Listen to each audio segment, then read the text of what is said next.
Yes, welcome back. Let's read this, but this is an old jet engine. But let's I like to read it anyway. CFM International CFM56. The CFM International CFM56, U.S. military designation F-108, series is a Franco-American family of high-bypass turbofan aircraft engines made by CFM International, CFMI, with a thrust range of 18,500 to 34,000 lbf, 82 to 150 kN. CFMI is a 50-50 joint-owned company of Safran Aircraft Engines, formerly known as Snecma, of France, and GE Aerospace, GE, of the United States. GE produces the high-pressure compressor, combustor, and high-pressure turbine. Safran manufactures the fan, gearbox, exhaust and the low-pressure turbine, and some components are made by Avio of Italy and Honeywell from the US. Both companies have their own final assembly line, GE in Evendale, Ohio, and Safran in Villeric, France. The engine initially had extremely slow sales but has gone on to become the most used turbofan aircraft engine in the world. The CFM56 first ran in 1974. By April 1979, the joint venture had not received a single order in 5 years and was 2 weeks away from being dissolved. The program was saved when Delta Airlines, United Airlines, and Flying Tigers chose the CFM56 to re-engine their Douglas DC-8 aircraft as part of the Super 70 program.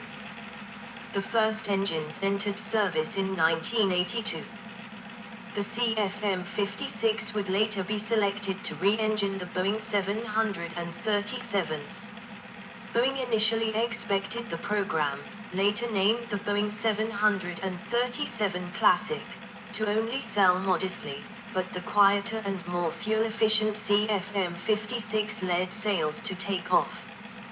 In 1987, the rival IAE 2500 engine for the A320, which had beaten the CFM56 in early sales of the A320, ran into technical trouble, leading many customers to switch to the CFM56. However, the CFM56 was not without its own issues. Several fan blade failure incidents were experienced during early service, including one failure that was a cause of the Kegworth Air disaster, and some engine variants experienced problems caused by flight through rain and hail. Both of these issues were resolved with engine modifications.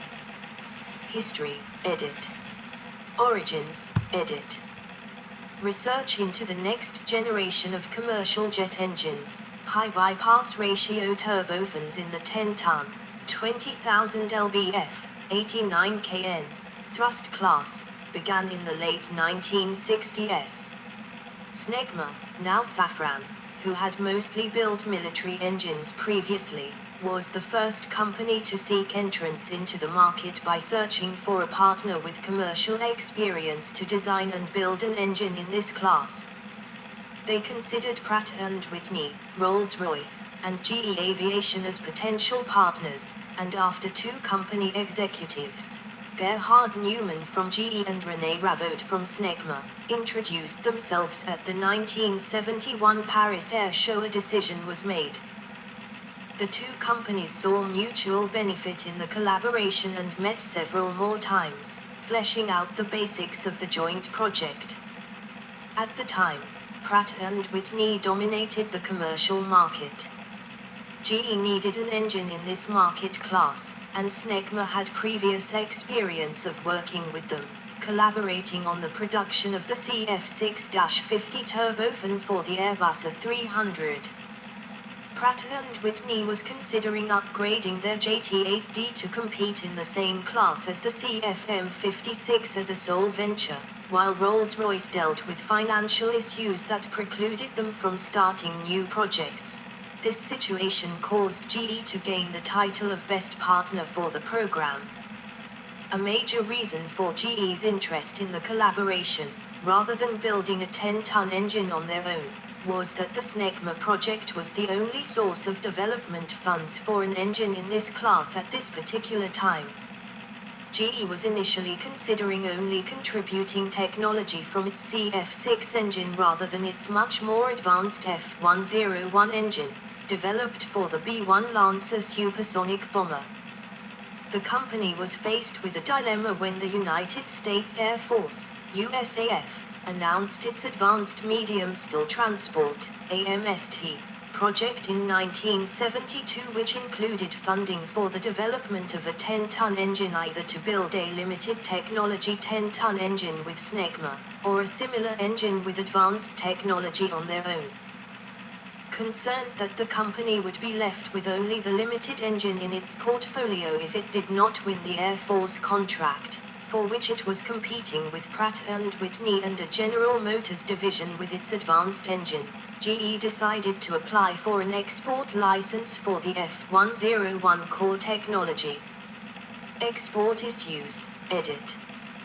GE applied for the export license in 1972 as their primary contribution to the 10-ton engine project. The United States Department of State's Office of Munitions Control recommended the rejection of the application on national security grounds, specifically because the core technology was an aspect of a strategic national defense system, B-1 bomber. It was built with Department of Defense funding, and that exporting the technology to France would limit the number of American workers on the project. The official decision was made in a National Security Decision Memorandum signed by the National Security Advisor Henry Kissinger on the 19th of September, 1972. While national security concerns were cited as the grounds for rejection, politics played an important role as well. The project, and the export issue associated with it, was considered so important that French President Georges Pompidou appealed directly to US President Richard Nixon in 1971 to approve the deal, and Henry Kissinger brought the issue up with President Pompidou in a 1972 meeting. GE reportedly argued at the highest levels that having half of the market was better than having none of it, which they believed would happen if SNECMA pursued the engine on their own without GE's contribution. Nixon administration officials feared that this project could be the beginning of the end of American aerospace leadership. There was also speculation that the rejection may have been, in part, retaliation for French involvement in convincing the Swiss not to purchase American-made LTV-7 Corsair II aircraft that had been competing against a French design, the Dassault Milan. In the end, the Swiss did not purchase either aircraft, opting for the Northrop F-5E Tiger II instead. 1973 Nixon-Pompidou meeting, edit. Despite the export license being rejected, both the French and GE continued to push the Nixon administration for permission to export the F101 technology. Efforts continued throughout the months following the rejection, culminating in the engine becoming an agenda topic during the 1973 meeting of Presidents Nixon and Pompidou in Reykjavik. Discussions at this meeting resulted in an agreement that allowed the development of the CFM56 to proceed. Contemporary reports state that the agreement was based on assurances that the core of the engine, the part that GE was developing from the military F101, would be built in the US and then transported to France in order to protect the sensitive technologies. The joint venture also agreed to pay the US an $80 million royalty fee, calculated at $20,000 per engine predicted to be built, as repayment for the development money provided by the government for the F101 engine core.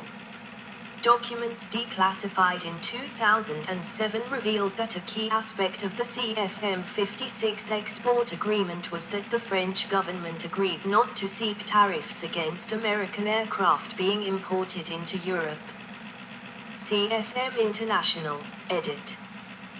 With the export issue settled, GE and SNECMA finalized the agreement that formed CFM International, CFMI, a 50-50 joint company that would be responsible for producing and marketing the 10-ton engine, the CFM56. The venture was officially founded in 1974.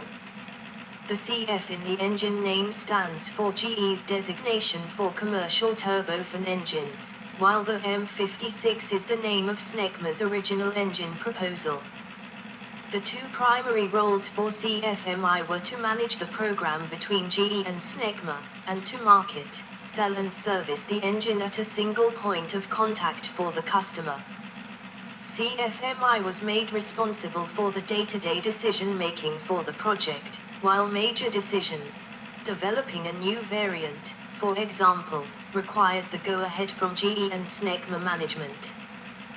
The CFMI Board of Directors is currently split evenly between SNECMA and GE, 5 members each. There are 2 vice presidents, one from each company, who support the president of CFMI.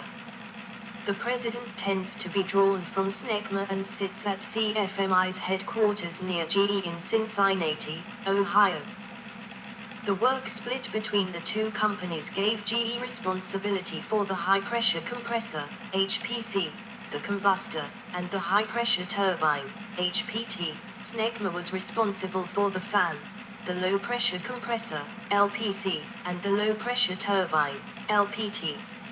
SNECMA was also responsible for the initial airframe integration engineering, mostly involving the nacelle design, and was initially responsible for the gearbox, but shifted that work to GE when it became apparent that it would be more efficient for GE to assemble that component along with their other parts.